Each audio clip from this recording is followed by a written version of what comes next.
Stop what you're doing, drop, shut them down, open up shop, because I'm about to show you how to make this amazing pink crystal skull. The blank ceramic skull is from Michaels, and I am using the pink pop of color paint.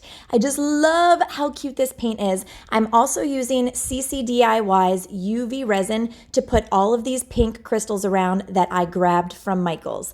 This is super easy to do. I have a UV flashlight that I use that I got from Amazon, and it is really, really, really strong and amazing.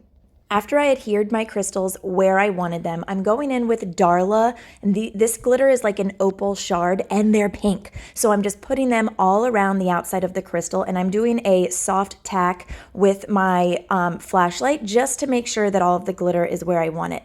Then I'm actually going to do the full cure inside of this light box that I got from Amazon. And I love this thing. It just rotates and turns on when you close the door. I mean, look at this baby work. It is so neat. I'm really obsessed with this, and I've been putting a bunch of things in here. I let that UV resin cure for 2 minutes, and then I brought it out and did a dry brush of all of the excess glitter. I want to add that I did put 2 coats of Grand Finale top coat over top of the skull. That's why it's shiny. But next time I wouldn't do that. I would just leave the shock paint nice and matte. Let me know what you think.